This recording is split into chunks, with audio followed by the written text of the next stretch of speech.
Hello, friends, and welcome to Adventures in Pixieland. My name is Amy, and I am an ordained minister. We are in Bible study. We're in the Niv, and we will be through 2025.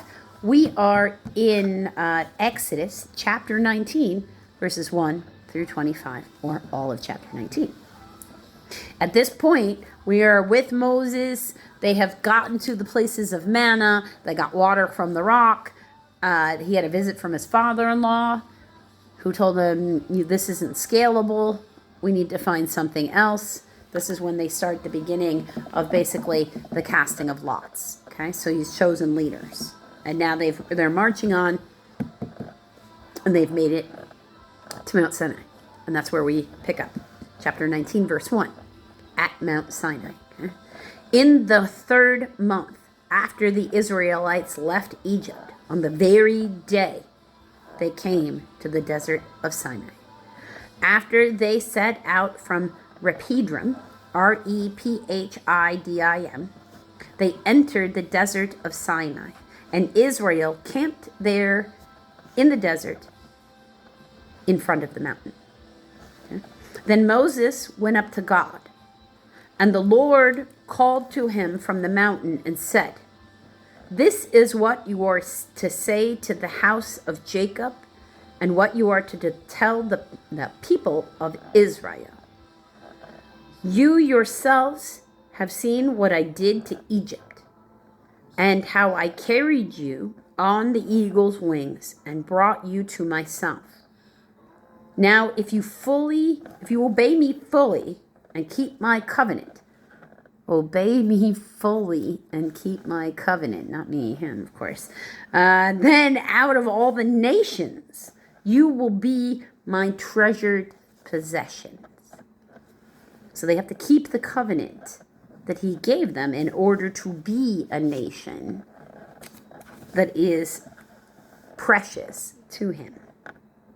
"Although the whole earth is mine, you," and possessions for the whole earth is mine. Okay. "You," like plural, you, "will be for me a kingdom of priests and a holy nation." Okay. And keep that in mind. Nobody's talking about nobility, kingships, one person over other people. You will be a nation of priests and a holy nation. These are the words you are to speak to the Israelites.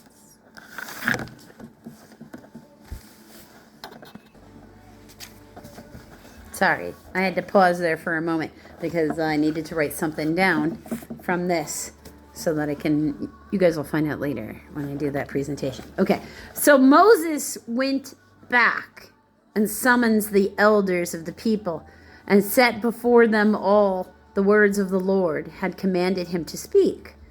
The people all responded together, "We will do everything the Lord has said." So Moses brought their answer back to the Lord.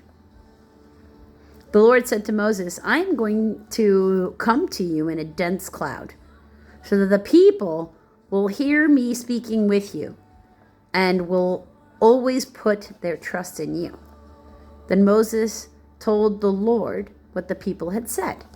Then the Lord said to Moses, "Go to the people and consecrate them today and tomorrow. Have them wash their clothes and be ready by the third day, because on that day the Lord will come down on Mount Sinai in the sight of the people. Put limits for the people around the mountain and tell them, be careful that you do not go up to the mountain or touch the foot of it." So the actual mountain is off limits. "Whoever touches the mountain shall surely be put to death. He shall surely be stoned or shot with arrows. Not a hand is to be laid on him, whether man or animal. He shall not be permitted to live. Only when the ram's horn sounds a long blast may they go up the mountain. So again, and if you think about it in the sense of like how we think of military, especially, if we're thinking like, American Revolution military, they have always, used instruments, right? And certain calls in those instruments to tell the people when to move out, when to attack, when to fall back, when to do anything, when to retreat, any of it. And this is no different. This is just their instrument. They didn't have a brass horn. They had a ram's horn. And a ram's horn is actually not easy to play, I have to say. So I have one. And it's pathetic. I am pathetic at playing the ram's horn. I'd like that you would not be able to tell anything from what I'm like. I think you have to get really good at it. But it is like playing. You need to play it out of the side of your mouth to get the right air pressure for it to make any sound. But you do need to do the same thing that any brass instrument player will tell you, where it's your lips need to like vibrate in the blowing. It's part of how you pucker your mouth. But you have to do it out of the side of your mouth. So if you play a horn, try that for a while and see how well you can play your horn from the side of your mouth. Because it's definitely, you don't even get a choice if you try to do it the other way. It makes no sound whatsoever. And it tells you in the instructions, you have to do it from the side of your mouth. After Moses had gone down the mountain, we're in verse 14. After Moses had gone down the mountain to the people, he consecrated them and they washed their clothes. Then he said to the people, prepare yourself for the third day. Abstain from sexual relations. Because, he had them wash. You're supposed to wash after every secretion, including those kinds. On the morning of the third day, there was thunder and lightning with a thick cloud cover over the mountain and a very loud trumpet blast. Everyone in the camp trembled. Then Moses led the people out of the camp to meet with God, and then they stood at the foot of the mountain. Mount Sinai was covered with smoke because the Lord descended on it in fire. Whew, so can you imagine that display?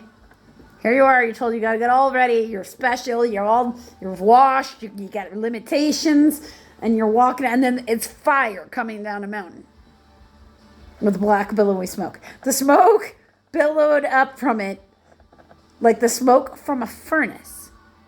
The whole mountain, so we got a footnote of 8a. Most Hebrew manuscripts, a few Hebrew manuscripts in the Septuagint, all the people. Okay. The whole mountain trembled violently. I see. Everybody on the mountain trembled violently at the sight of a giant forest fire. I would think that's a normal biological response. That's what I'm going to say to that.